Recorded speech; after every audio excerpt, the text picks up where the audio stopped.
we've been out here on this incident for a couple of days.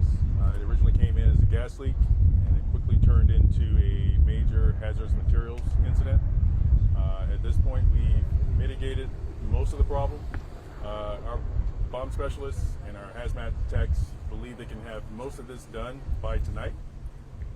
They're estimating they could have about 10 to 20% left tonight. They've processed over 600 different chemicals in 800 bottles or vials or containers, ranging from explosives to regular chemicals to acids to oxidizers, flammable liquids. At this point, most of that has been contained, has been stabilized, has been transported off-site from the residence to a facility where it will be disposed. We are attempting to repopulate the neighborhood.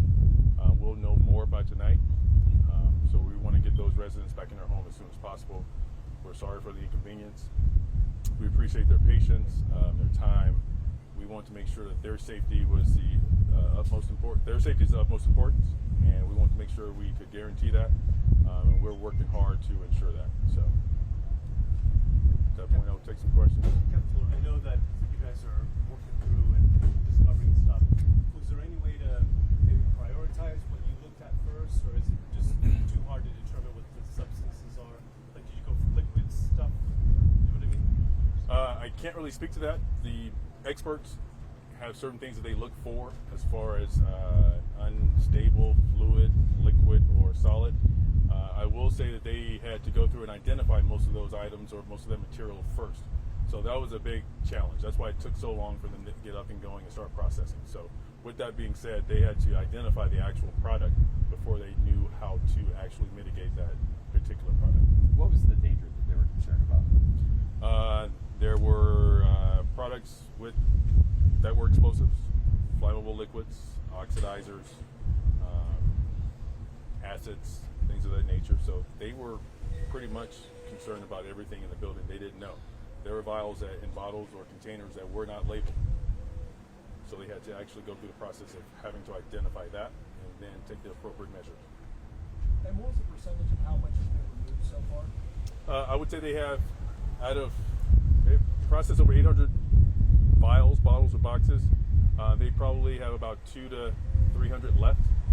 So they're systematically working their way through that. So what do we say, about 75%, 75-80% is done. Of the substances that you found, was there anything that was very or extremely dangerous that you guys are glad? Given how they were stored, I would say everything in that building, everything in that shed was pretty dangerous, because one could set off the entire shed. Do we have any clearer idea on perhaps what these chemicals were being used for? We do not know. If the chemicals have been stored, some guys were saying for years, and nothing went off, what do we attribute that to? This guy may have been a chemist, some say. Did he know how he was doing things? That's a great question. Nothing happened. We have a pretty nice atmosphere here in San Pablo.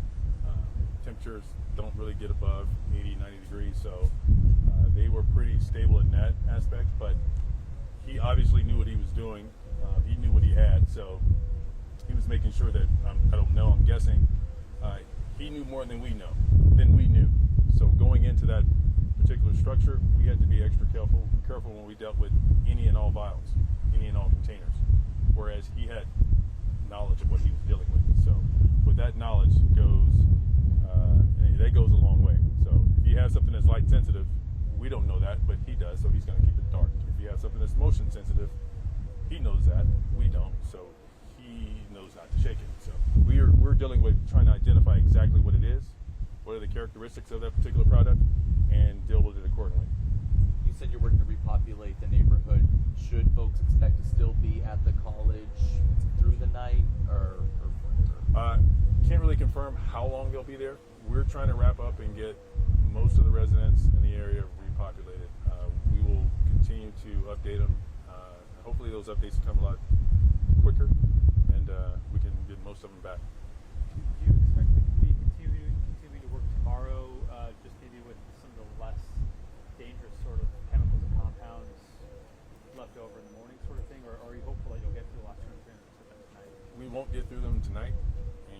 ones that are, the chemicals and the products that are left aren't any less dangerous. So they're all still pretty dangerous. They're all unstable. They're all in containers that won't really. They're all in containers that are not suitable for that particular product. But the goal is to get residents back in their homes by this evening. Is what you're saying? That's our goal. I'm not saying we'll attain that, but that's one of our goals. Have you been able to figure out what this guy did for work, why he had all these chemicals? We've had unofficial rumors and reports from neighbors, but we have nothing that we can confirm at this time. Is it true that he was a professor at UC Berkeley? I can't confirm that. Is there any reason to believe that the chemicals that are stored here could have possibly been used for malicious intent? We don't know his intent, so he's not here. I don't know if this is a question for you or for Captain Barr. Obviously the man is deceased, but is there any type of criminal investigation that's being conducted at this time, or I don't know who would be held liable, but So, Walnut Creek Bomb Squad is taking the lead as far as the safety of identifying and removing. Once we have all the information, we can identify as much as we can. Is there something specific with intent? The issue is that the person responsible is no longer with us. So pursuing criminal charges is not our main focus at this point. We want to make the scene safe so we can get residents home, and hopefully we can get them home tonight in a couple hours. That is what we're focusing on. That is the goal. Once we made the scene safe and we have as much information as we can, the investigation will continue. And if there's some culpability or a liability, whether it's criminal or civil, that's something that we'll definitely look at. Were there any explosives neutralized on site today? No explosives were neutralized here.